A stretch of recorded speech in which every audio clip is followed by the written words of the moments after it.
Welcome to the Old Souls and Seekers podcast, brought to you by Satori Prime. If you're anything like us, you've been around and around the personal development and mindset block quite a few times. You've read the books, watched the videos, attended the seminars, and even worked with a coach or two, and yet you still find yourself searching for more. You may even feel stuck or that you should be farther along than where you are right now. And after doing over a decade of mindset work, we've come to this realization. Mindset work is like a small hit of dopamine that distracts you from your true work. You get these little hits of feeling better, only to be met with the same underlying conditions and patterns over and over again.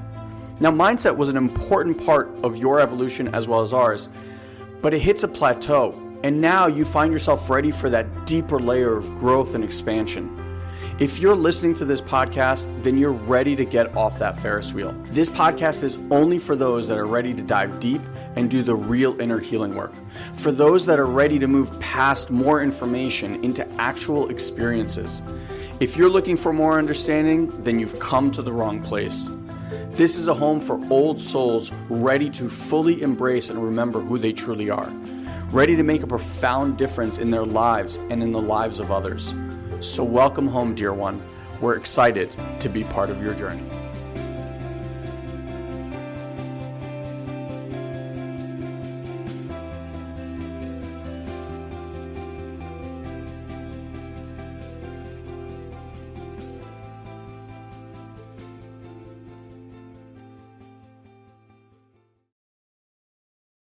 Hey, buddy.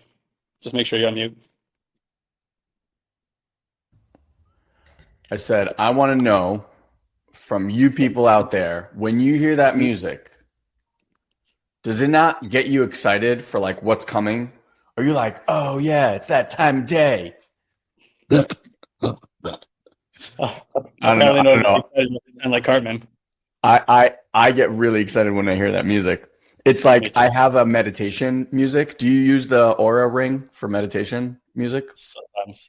Oh my God. They have that harmonic something, whatever. It's like my body hears it and it's like.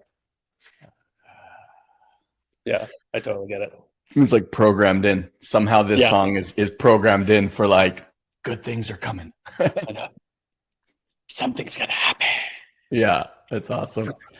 By the way, Adrian, I shot you a message on Messenger, so take a look if you haven't already. Let's start saying hi to some people. Marcia from sunny Southern California, welcome.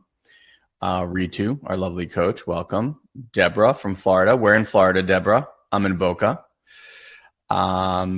April, happy to have you back. Adrian here from España. We got April from New York.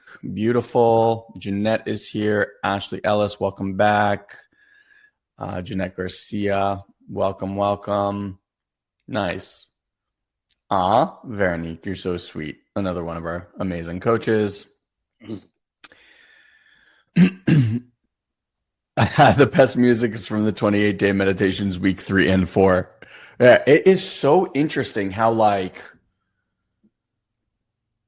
there's an association, right? And like almost like you hear that song and it just kind of like puts you into a state.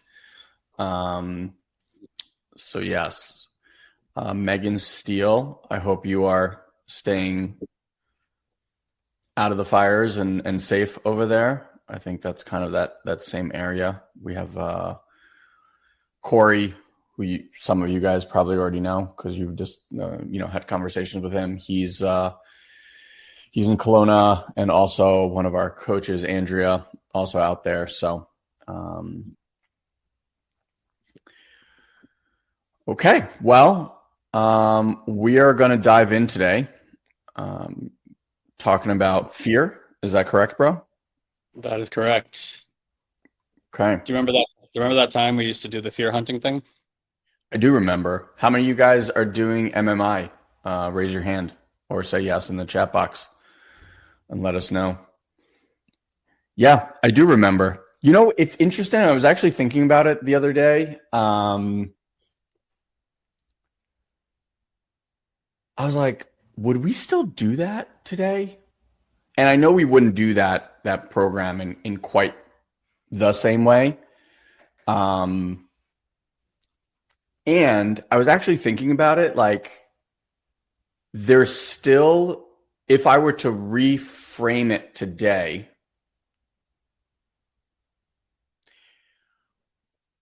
I think noticing where there's fear is still one of our greatest learning opportunities. I don't necessarily know that I would have people break arrows with their neck today. Anywhere because of the potential for bodily trauma.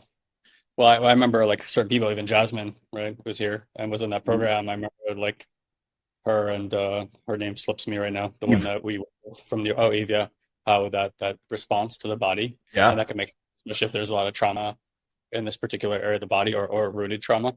And she, So for certain, had Eve, 1,000,000% had it. Jasmine, So Jasmine had like a visceral physical reaction to that. I yeah. mean, the point was to cause the reaction, and there's a variety of reactions. First of all, before we jump into all the stuff to do with fear, I actually have a kind of crazy story from this weekend, an experience that I did that might be a little bit edgy to even talk about, and I'll take that into consideration as I describe what I'm going to describe here. And I understand that it might even trigger some people, and I'll give a background of why I did this particular experience because it was very triggering for me. And I felt inclined to want to put myself into that environment to see what how I felt about those particular things. So I'll say more about that in just a second. I had a really, really interesting weekend where I didn't sleep very much, but it was a really intensive dive into a world that I know nothing about. And before we go into that, we're coming up here on, we're less than a month away from our next live event. So if you are watching this right now, okay, got you. If you're watching this right now and you would like to participate in our next 2-day live event, we call that the Intuitive Mind Live. I highly recommend you take an opportunity to enroll and get yourself a ticket. If you haven't been to these events, they're incredible. If you have been to these events, you know they're incredible. Something we did start with our last program that we're continuing in this program is if you do enroll and get a ticket, you can actually buy one, give one, which means you're actually getting a 2-for-1 with the tickets. So you can, here, I'll put it up there right now so you guys can see. So for a 48-hour window, if you're watching this on replay, you can take advantage of it too. You can get that ticket for 50% off right now. It actually includes 2 tickets. So you can give one to your favorite person, a family member, a friend, a colleague. And if you have someone who's in the developmental space and you know would get a lot of value from listening to these guys chat about these things and about awareness practices, how to deeply heal, things of that nature. This is, I mean, for us, one of our favorite things to do. It's also a celebration for our community to come together. And you guys have probably heard us mention at some point in time, but I'll mention it here again. Healing kind of happens at 3 levels. It's the self-to-self practices or one-to-one practices. It's the self-to-other practices, so sitting with another human being, and then self-to-group practices, and then group back to self. And the reason this is because trauma was not something that happened to you solo. You weren't in a room by yourself when trauma happened. It's almost exclusively when other people are around. We can certainly start traumatizing ourselves internally through judgment and stuff like that, but that's unusual for a child to do at an early age. That kind of comes later when you're an adult and you internalize the judging voices of your parents and of your society, and then you start judging yourself through that lens. And so the intuitive mind, as well as some of our more advanced level 2 and level 3 programs, are done in a group setting because healing has to happen at those 3 levels. Self to self, the kind of meditation practices that you guys do here with us. Self to other, for those of you guys who are in more advanced work, the mini practices that happened, and sitting with another human being, co-regulating nervous systems and mapping each other's healthy parts and letting things move through, and then doing work at the level of group so we can heal from the foundation all the way up. And that's why we love doing that, because it brings the group energy together. And one of the really fundamentally awesome things about being in a group where a lot of people are very practiced in holding higher states of consciousness is that when a lot of people are holding those nodes, it makes it easier for novices or new people who have not experienced those states yet to drop into those states. right? Like if I was going to meditate on my own, like a few years back, to go into the states that now I more or less live in would have taken me 3 or 4 days of like regular meditation practices for very extended periods of time. Today, it just stabilizes over time and as you do it. So to get these tastes and these glimpses at the level of group allows for you to enter much higher states of awareness and start really recognizing, well, how do I do this? And then, once you taste it, you can kind of feel the quality of that and direct yourself back there in your self to self practices and in yourself to other practices. So it amplifies the work and allows for, I hesitate to say acceleration, because that kind of puts an expectation that it's going to speed things up, but it is going to certainly help you identify the qualities of that awareness in your own experience. So really good idea to come to these events. And again, we think we supercharge the value by letting you give a ticket away to a friend or family as well. And we'd love to support you and having people around you doing this work as well, because that really promotes just a healthier lifestyle, a healthier environment for you and the people around you, and to like have co-regulative practices inside of a relationship, whether it's with a parent or a significant other or a child, is relationship changing forever. And I can tell you from personal experience that that's true.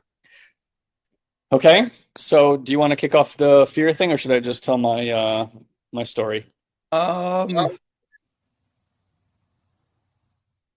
I'm just afraid if I kick it off, then the story may not. I don't know. Yeah, maybe start with the story. Yeah.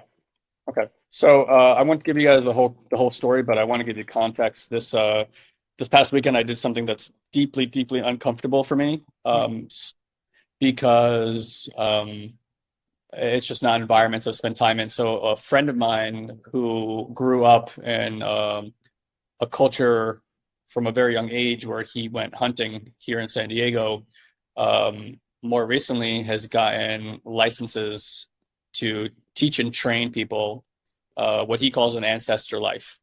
So it's to go back to kind of primal roots of what it means to fend for yourself, to go out into the wilderness, to hunt big game. And so there's a lot of context here. It's not just about hunting. It was obviously learning about weapons and ammunition and gun, and like what's appropriate, and seeing like how things feel for you. So they took us like way out into the San Diego desert on this 5,000 acre private land, and we got to just assess all sorts of weapons and shoot at these like makeshift ranges, which I'm very uncomfortable around guns to begin with. Maybe you are too. And the second part was to actually learn how to homestead. So on the second day, we spent 8 hours on his homestead where he grows chickens, also uses those chickens to take their lives and feed himself and his family, the eggs, organic growth on his little plot of land, and just like really learning about how do you grow chickens, how do you set yourself up for homesteading and creating your own food. And then the last day was a simulated hunt. So we actually went out into Palomar Mountain. If anybody knows San Diego, 6,000 feet elevation. I had to wake up like 4:30 in the morning, meet him out there with all this gear, like walking these very high hills in these mountains, and like simulating what it would be like to track a big game and ultimately, kill that animal. So however you feel about that, because I feel a lot about that personally. I just want to say, like, I was very afraid to do all these things, very uncomfortable for me. It's one of the reasons I wanted to do it. I'm turning 40 in about, I don't know, what's the date today? Like less than 2 weeks here. And just I had this calling when he put that up. I'm like, you know what? I don't know, because I've never been given the opportunity nor wanted to take life from an animal, about what that would feel like.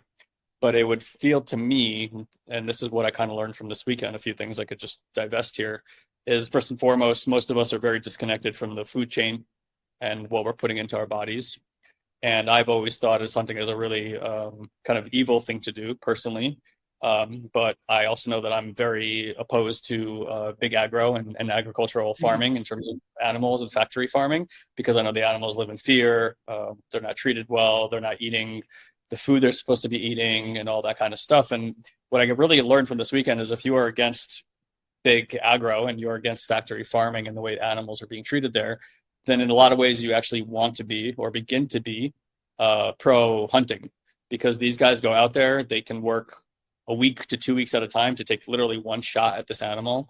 Their goal is always to shoot them in the vitals to, try to limit the pain that the animal's feeling. So if you put in contrast, it's like either a lifetime's worth of, fear and pain that this animal lives in versus a very short period of time that the animal might be in pain. And then, the effort to get the animal out and then to make sure that they're using that animal to feed their family for like an entire year is really different than every time we want a steak or a chicken that we go like kill that animal, right? Even if we're not in relationship to it. And I've never had to deal with potentially taking a life of an animal. And I tried to do that with a chicken and I actually couldn't do it. So yeah, Sally's saying is vegan. And I totally get all those different things. And again, I understand that what I'm saying here could be really triggering, but that's why I wanted to go to be educated on these things, to find out if that's something I would ever do. And I have a personal inclination that I would prefer to be like as much off grid as possible and self-sufficient in terms of my food, in terms of my water, in terms of my energy.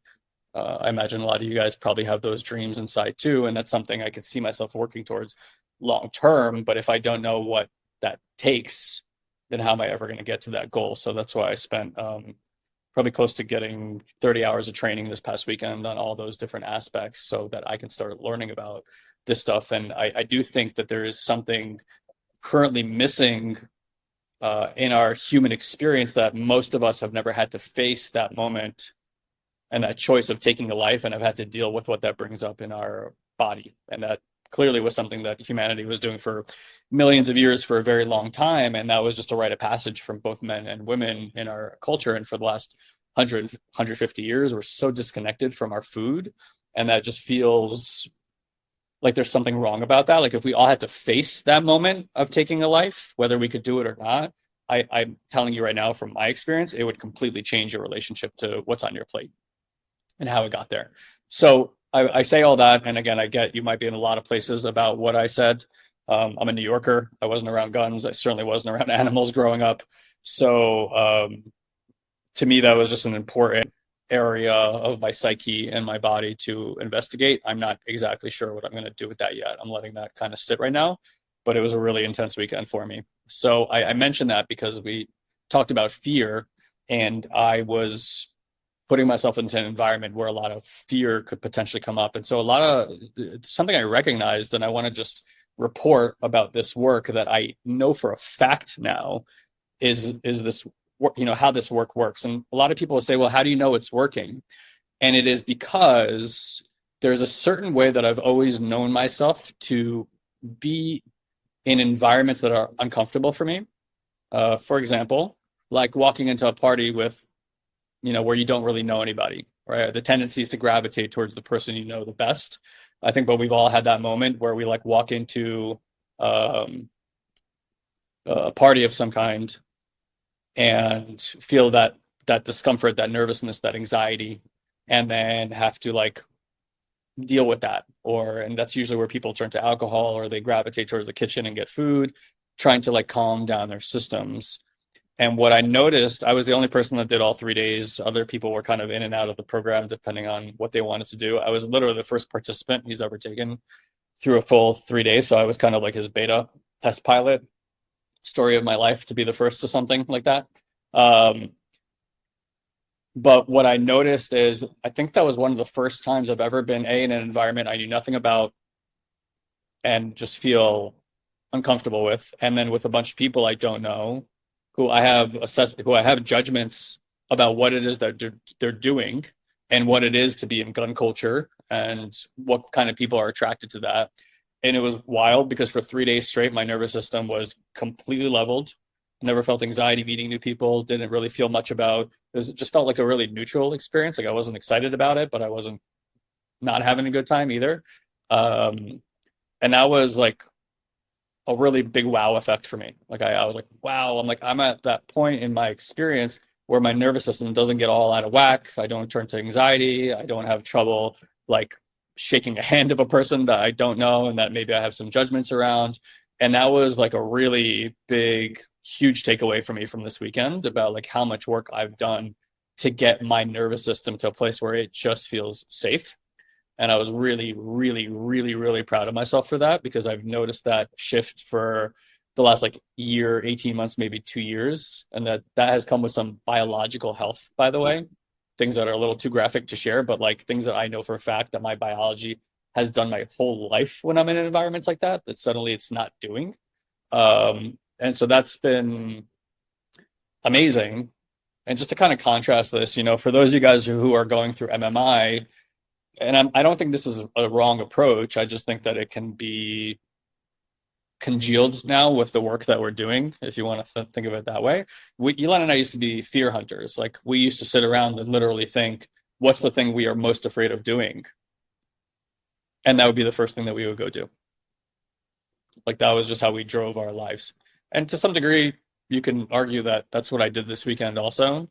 But that felt different because it wasn't about facing the fear. It was just like a calling. Like I couldn't not answer for some reason. Like if anybody's done plant medicine work or suddenly met somebody and they just feel so inclined to get it, like to bring that person into an intimate relationship with them, like you just can't turn away from it. And it was this thing that appeared in front of me and I'm like, I don't know why, but I just like my body's just gravitating towards this experience. And mentally I wanted to have nothing to do with it. Like even the day before I was like, maybe I won't go. Am I starting to get sick? I'm like I'm looking for an out basically, of that experience.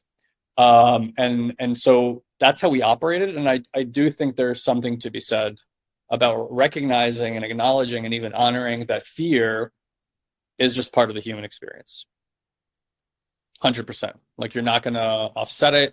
It doesn't make any sense sometimes when you're afraid, like if you're afraid of heights or afraid of eating a certain food or whatever it is that makes you uncomfortable. Like I can't tell you what generated that experience, most likely passed down to you.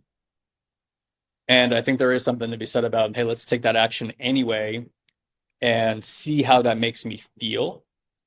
And I do think there's something to be said about being pushed into situations like that also that can be even more traumatizing at times. So I'd like for Ilan, I mean, he could take it wherever he wants, but maybe like kind of pick up from where we are today and how we perceive fear. How do we work with it instead of trying to like be in opposition of it? And then like what can be expected as we do that kind of work. And thank you guys for listening. Again, I really, really understand the repulsion to this kind of stuff. And again, I just want to say that's what we did for millions of years before we gave our autonomy away to corporations to do that for us. And the reality is, that's what I had to deal with is like somebody's doing my dirty work for me. And am I okay with that?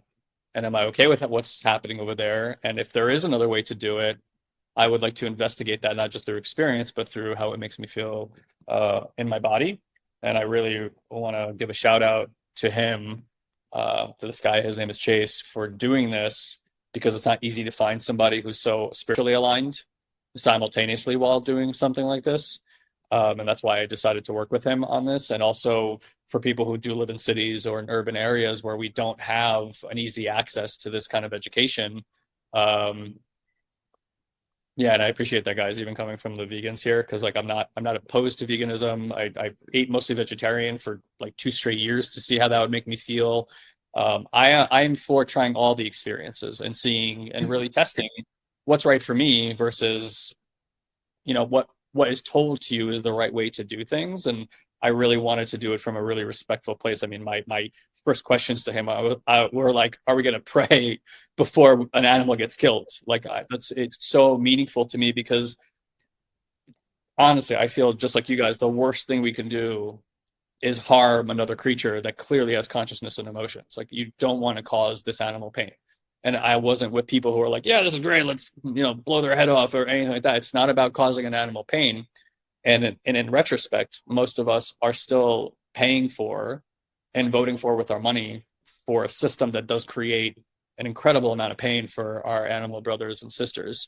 And so it's not about making you feel wrong about that, because I'm as part of that as anybody else. But if we do want to change our reality, just like we want to change our inner reality, which is so important to get into alignment with, we need to get educated and be able to make decisions from a place of real experience. And hopefully this story, even if you don't do what I did, inspires you to at least take those things into consideration. Yeah, definitely an edgy subject for a lot of people. And I would just kind of like sit with wherever you are about it and just actually like drop in and notice what you might notice in your body. And what I mean by that is like, leave your thoughts here for a second, and opinions and judgments and whatever it is, right? Like, truth be told, none of those opinions or judgments are yours anyway. It's just things that we've all bought into, and now is our reality. And it's that. But what's happening in your body is your actual real world experience of this. And so some of you, if you kind of drop in and feel what's alive there, maybe there's like a heaviness in your heart that you're feeling.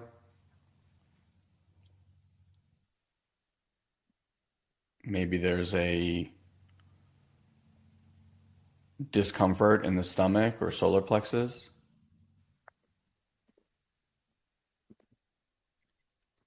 And without trying to judge it, just see if you can witness what's arising.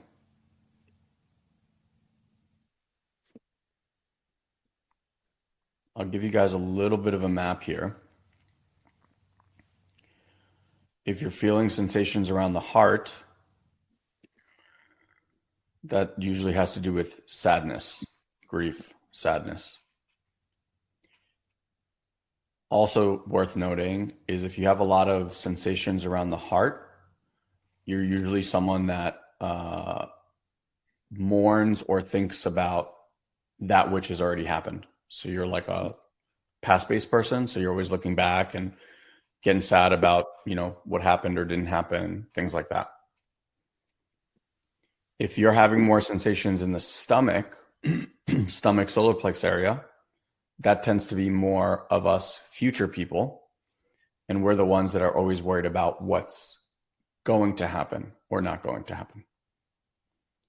So just an interesting thing to note, like if you want to know where your mind likes to ruminate, certain people tend to live in the past, certain people tend to live in the future. If you live in the past, you're going to experience more sadness. If you're a future person, you're going to experience more worry and concern. So just now kind of like feel in your system and see what's arising for you right here, right now. And something that I think is very worth noting is that it doesn't matter whether it's Guy's story or your husband or wife saying or doing something, or your kids saying or doing something, or not saying or doing something. Maybe something happened at work, maybe something that you saw in the news. This is how we operate in life all the time. There's constant impulses, right? And those impulses hit something inside. And that something inside wasn't created today. It was created when you were between 0 to call it 6, 7 years old. That thing got stuck in time. And then there's impulses that poke and prod at that.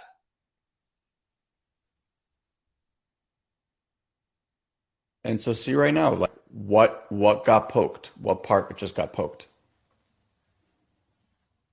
Do you find that you're experiencing more sadness? Are you experiencing kind of like angst, like a discomfort in that belly area? Some of you, I can kind of feel in the space. You might even have like a tightness, kind of like in the shoulders, back, that area. And that could be just like rage and anger that comes to the surface as well. Right, like a protecting or standing in protection of something.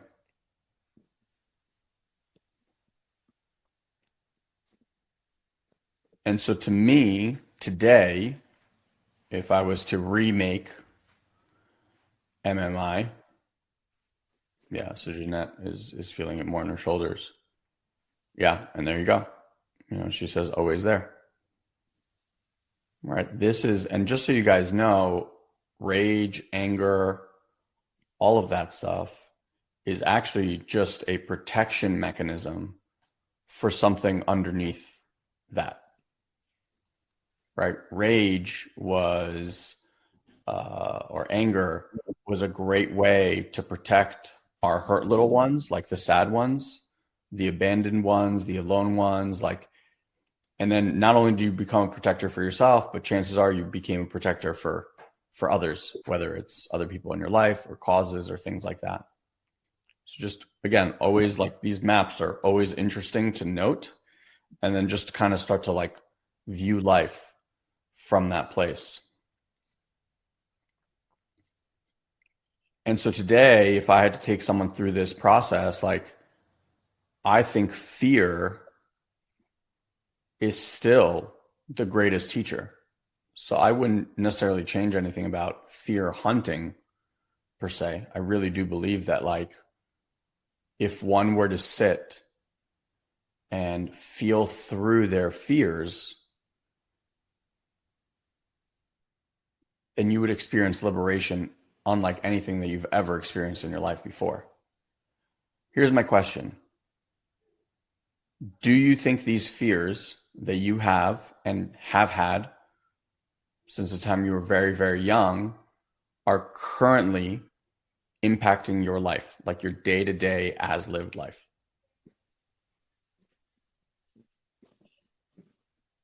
When someone says something or you see something or something happens and this visceral reaction begins to play out in your body, do you think that that is impacting your moment by moment as lived life? April says yes, 100%. Jeanette says yes, for sure. And Jeanette, I just want to read the other comment that you wrote. She said, funny, I was not allowed to be mad. I always suppressed that emotion, saw it as a loss of self-control. And so now that feeling that you feel, right? It's so perfect how you said that. It's like, it almost, there's this like part that needs to hold back. For some of us, we hold back sadness. For other, we hold back grief. For other, we hold back this feeling of being alone. Others of us hold back rage, right? And so when we don't allow the feeling to arise, or we don't allow the feeling to just be there and move through, what shows up is our resistance to that feeling. It's like the mind looks at what is happening down here and goes, oh no, it's happening again. This is not okay. And I want you to just ponder for a minute, how much energy are you expanding every single day in order to keep it together, or not fly off the handle, or not cry for an entire day, or not be a lunatic, or whatever it is? Like, how much energy are you expanding to hold back that dam of whatever it is that you have, whether it's fear, whether it's sadness, whether it's grief, whether it's rage? Yeah. Louis says way too much.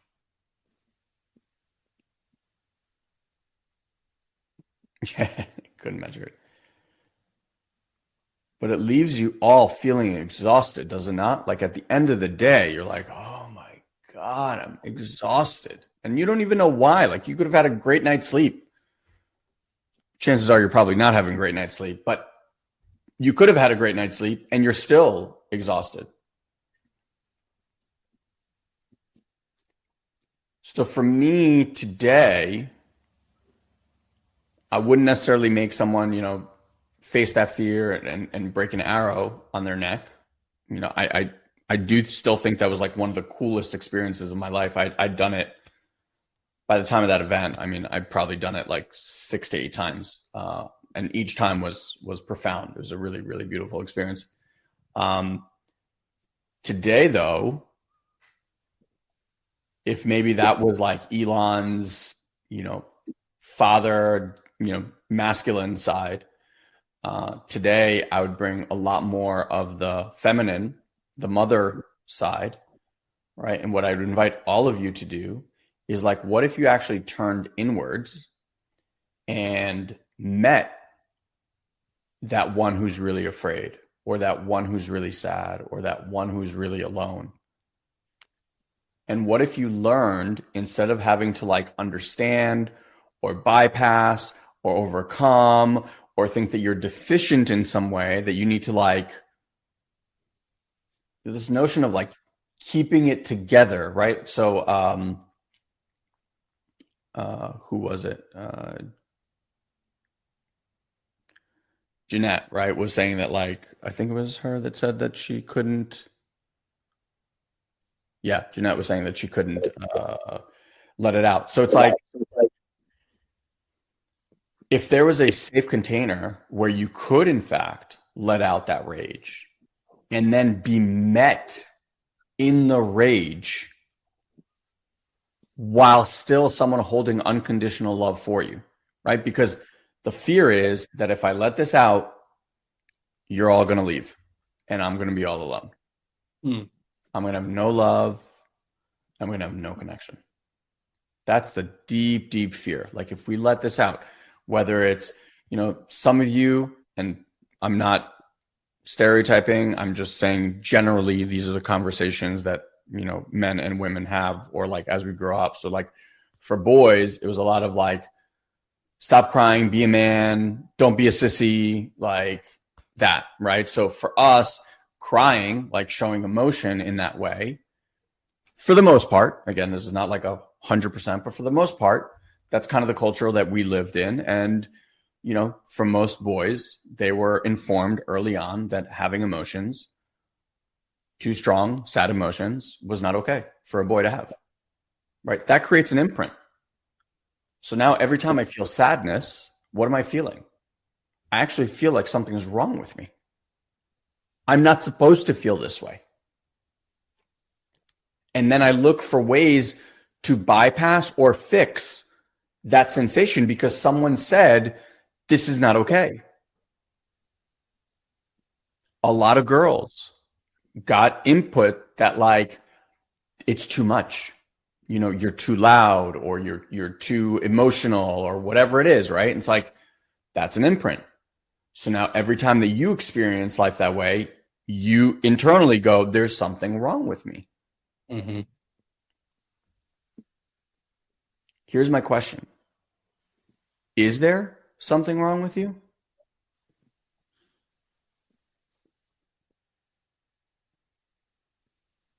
Or was it just really bad information that we received as kids that we've been playing out for decades now? Is it true that you can't be lovable if you're emotional? Or is it true that you can't be lovable if you're angry? Fuck that.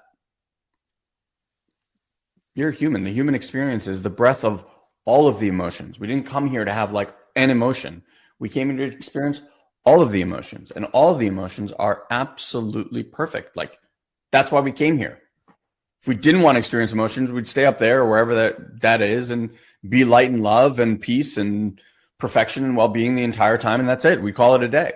So why do we keep choosing to come here? Because we want the breath of all of it.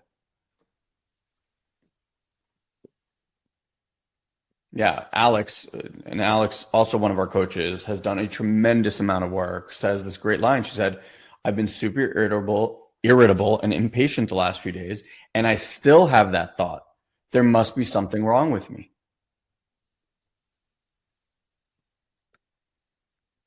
And this is the way we operate, guys, in life. We've created these rules. Well, rules were shoved on us. and then we created our own set of rules, right? Like, I can be this way in front of these group of friends, or I can be that way in front of these coworkers, and I can be this way in front of my family, but God forbid I can never be this, right? Like, we've all created that. Now, you didn't sit there and write out a map for yourself and go, okay, in front of my parents, no, but it's like ingrained. You do something enough times, you burn yourself enough times, and it's like, no, this is not okay. And what most people do is they go down this path of trying to fix themselves as if there's actually something wrong with you. And I'm here to tell you, if you take nothing else from this, there is nothing wrong with you. Mm-hmm. Nothing. You didn't do anything wrong. You didn't mess anything up. You're a soul that came into human form put on this weird ass skin suit, and started running around to have different human experiences. And that's what we wanted. And so how can we say like this experience is not good? No, you wanted all the experiences. So like this is the perfect experience.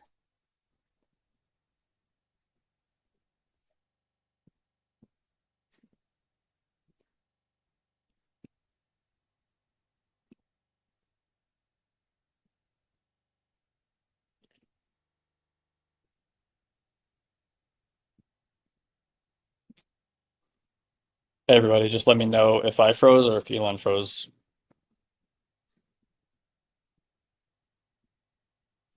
Ah, Elon froze. Okay. See if he comes back in. Yeah, and I think it's an important. Can you guys hear me? Just so I can check if you're with me still. Yeah, Elon froze. Okay. Thank you. So I'm sure he'll be back in a second. Um, yeah, and what I wanted to say, it's an edgy place to be, and maybe this is a moment of realization for everybody who's listening, and it's something we really practice because it hits a very tender place, tends to be when it's said, and just check in with yourself right now. So just drop into your body for a moment and see if this resonates true for you. So like bringing the awareness down into the body. Okay, I'm here. And so the fallacy that we all learned is that you have to do something in order to receive love. That's the fallacy. Like you had to accomplish something, you had to become something, you had to be some certain way, and then connection was extended to you through mom and dad. And that felt like, okay, well, if I mess this up, that connection will be severed into a biological social creature that is absolutely terrifying. Broski, you should be able to just refresh and come back in, by the way. So that's terrifying. So I want you to heed my words because this is maybe the first time you've ever heard this from anybody, is that you do not need to do anything to receive love.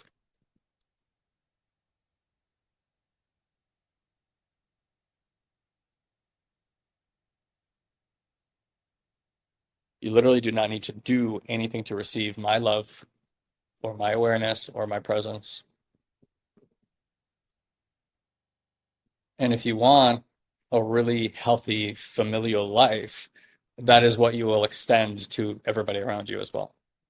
Because I imagine that the very same expectations and pressure you put on yourself internally, the judgments that you have, are then the judgments that you mirror and reflect back to everyone around you.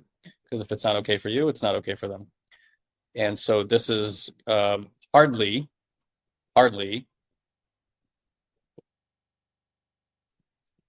something really strange is happening with our software now. That's okay. Yeah, this is hardly a way to have unconditional love. And then the second aspect of that is you cannot extend anything to anybody else that you haven't extended to yourself already. Yeah, Jeanette's saying she's feeling that shockwave. So let me just slow down again because I really want you to get this. Like you, your purpose is that you are. Okay, like everyone wants to know their purpose. Your purpose is your beingness. You being, that is your purpose. There's no other purpose. You can have things you enjoy doing in life, things that you retrospectively learn through, things you want to generate and create in this world. Are those really your purpose? I don't think so, because we can kind of, I mean, could we make that argument? Of course, we can make that argument. But retrospectively, again, like if we're a soul in a human body, and so the soul's purpose is to be the soul, is to enjoy infinitum, to enjoy all things that infinity has to offer. And so you being is enough. You, the way that you are, with nothing added and nothing taken away, is the reason that you deserve love. And so, why is it so difficult for us? Because we have these internal parts that we have not sat with, right? Like I get the conversation I had earlier, I prefaced it. So this is uncomfortable. It's going to trigger something inside your body. For some of you guys, that makes me look evil in some way or bad, or how could I do that in some way? What you're not dealing with is that's a sensation you now have in your body based on a story I told, and that there's something we all have to deal with what is happening on this planet in terms of our relationship to other sentient life, and what we're voting for with our money on a daily basis. You don't have to deal with that. You can if you want to, but if you judge that internally, you're going to judge that externally. If you say, hey, that I would never do something like that, okay, well, where is that coming from? And you can take this out to anything in your life. You know, a partner that says mean stuff to you, or that's your experience with them, and you go, I would never say something like that to them. Okay, well, so there's a place inside of you then that you're looking and go, you don't get love when you act that way. That's a judgment. That's an internal judgment. Then you look out into the world because you avoid your own internal pain, and you go, they shouldn't be doing that. That is pretty much the premise of all tribalism right there. Right. And again, I'm not knocking it, but that's why the tendency is with like the vegan culture to be like almost religious about veganism and be like, well, I'm not eating food. I'm not eating that. They shouldn't be eating that. And I'm not saying all vegans are like that.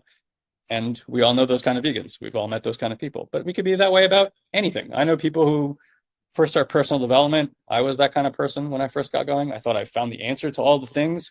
And I was very pushy about what I thought I understood about reality and the matrix and how to disconnect from it and create those things. And that was an important, very important lessons for me to learn about when I speak from that place to people, it completely lacks attunement. And so to come back to my point here is that whatever internal judgments you have internally, wherever there's no compassion for the self, where there is judgment, and you avoid that, you will turn around and put that on the world and then judge other people. And you're playing an internal power game of power over, power under. And for people who feel powerless in this world, gossiping or having a judgment about another subsect of people makes them feel powerful, even if it's at the very subtle level of their body. But in that place, we will never have peace. We will never have authentic connection. We will never feel safe. We will never experience love. And so the rule of thumb is, if you can't give it to yourself, you can't give it to other people. Try as you might. And many, many, many, many, many of us tried. And we try out of the distortion that we're in. Like, I have never met a coach, not one, that hasn't built their business, me included, by the way, Ilan included, in this, that has not built their business out of the distortion. We go, we just want to help everybody. We want to help the world. We want to fix the things that are around here. And what we've turned away from is our own needs. This is a very prototypical thing that happens to people. Their needs aren't met. Over time, you abolish your needs. And either you try to get your needs met by helping other people meet their needs. But the problem is you never meet your own needs. And so you collapse once in a while and fall into this like pity party that nobody's there for you, and you have to do everything by yourself, and you feel disconnected and scared and all alone, and to the ego that feels like dying. So it's like with fear or with anything else, if you are not willing to turn in, and again, that was the point of this experience for me, was to turn into something that I legitimately knew was going to cause me a great deal of discomfort because of my relationship to it. And those are places that I want to be able to meet myself there, to expose parts that are hidden from my view, so that I can bring love and compassion to those parts. And I won't make a choice about anything in my life anymore until I know that I can love myself there, and all those hidden, dark, unlovable parts. And so much of our work is about how to support our ability to go into those places and not just re-traumatize ourselves, but actually help our system to view from an objective, high vantage point, if you want to think of it that way, from higher consciousness. And then what kind of support does our body need to help that stuff move through, and then love yourself through that experience. And when you do that, and that's why we tell people, like, don't come to this work and try to love yourself more or get more connection or feel safe, or don't, like, leave all that stuff alone. Like, you don't even need to have an intention for that. because the natural byproduct of doing work like this is more connection, more love, more compassion for the self. And the moment that you internalize and have that here, the more you can give it to the world. Like, can you guys imagine me with all my preconceptions and judgments going into that environment where people are talking about guns and killing animals and this, that, and the other, which is, again, very uncomfortable for me, and just being with those people from a place of judgment all weekend? Then of course I'm going to be anxious because I've already taken my position against their position. So now I'm more about proving my point of view than just being in the experience and seeing what arises for me. They're cool with it, or at least the guy teaching with it. Like, that's his way of life. And for him, it's a spiritual experience, regardless of what you think or agree or disagree about his judgment. And he still deserves love. He still deserves connection, like every other human being. We are all doing this human experience as best as we can in our own way and through our own experiences. I would like to live in a world where I can accept everybody as they are. I know for where I want us to go as a human species, we don't get to go unless everybody on this planet gets love. And there are no exceptions to that. And I know there's those people out there that you feel like everyone deserves love, but not that person. What they've done is too fucked up. It's too much damage, too much violence, too much pain. Okay, at some level of reality, you're probably right. And from a soul perspective, if you think we are all one, then it's all one consciousness doing all these different things. The illusion is that I'm talking to anybody here at all. You're all just parts of me. And so if the goal is, quote, ascension for everybody through a place of love and compassion, then guess what? Even those reprehensible people, they get to come too. Nobody's left behind. And so within you, you also feel probably that you have these reprehensible parts, the parts that get angry, or the parts that are sad, or the parts you can't justify, or the parts that come out once in a while, or the parts that you have convinced yourself don't come out when they do. And you think, well, I want freedom, I want liberation, I want connection, I want love, I want compassion, I want all these beautiful experiences. Guess what? You are dulling your experience completely by not being in connection with those parts. And those parts, just like you, when you hear the only reason that you don't have to do anything for my love, that's the conversation you should be having with every voice and every part and every sensation and every little subtle thing that happens inside of you that is scared or worried or fearful that it's losing connection and love. You get to go in there and be like, I ain't going anywhere. I'm right here with you. And that's a complete retraining of your system internally, because when your parts, internal parts, stop feeling like you're going to abandon them, then they no longer live out here on an island by themselves that you have to like build a dam around or a wall around and try to keep them at bay. They just reintegrate and they calm down, because what you're teaching them is it's safe here, it's fine. And that makes it so that they don't have to run the program to try to make safety happen for you, because that's all your parts are doing. They still think that you're 3 or 4 years old and that you can't handle shit. They haven't seen all the things you've done in your life and all the resiliency and everything that you've been through. They are convinced that you're 3 or 4 years old and that some bad shit's about to happen, and they got to show up to protect you. That's why everything in your life shows up that way. Every thought, every feeling, every emotion, every sensation, it's there to try to protect. So what happens when you can soothe the system through unconditional love? And these might be really wonderful insights for you, and they are. Like, even I'm sitting here going, wow, that's so beautiful. Hopefully you're having that experience too. And I'm also going to tell you, I understand that it can't be done through the mind. What I'm talking about here is something you need to directly experience and actually know how to work with your system. And there's absolutely a way to work with your system. Absolutely. That's what we teach. So if you want to know what those exercises are, how do I show up for myself that way? How do I work with other people to bring more health to my nervous system, to my attachment systems, like all these things that really, really matter in terms of creating a super high quality of life? That's exactly what we work on here on a regular basis. Okay. So I'm going to begin to wrap it up here. I want to remind you guys again, if you're an MMI and you need support, Tobias and Corey and our support team is always available to you. You can always email support@satoriprime.com, whether it's something technical, login issues, can't find something, whatever it is, or if you're looking at Prime Your Abundance or coming to a live event, We're here to support you with anything you need, and you go at your own pacing. We're just here to kind of guide your experience as need be. Of course, we want to see you in our live coaching programs because that's where we can give you direct feedback on your experiences and really set you down a path of mastery. And I think that's what you got to look at. Am I just here to play and kind of get my toes wet? Or am I really somebody who's like, I'm ready to make changes in my life and start living from these places that these guys are talking about that sounds so wonderful. But the only thing that has gotten Ilan and I here is the commitment to this work. We've been doing this work for 20 years, but it's just because we're committed to it. So there's nothing, again, I say this all the time, nothing inherently special about Ilan and myself. What is special is our commitment to the work.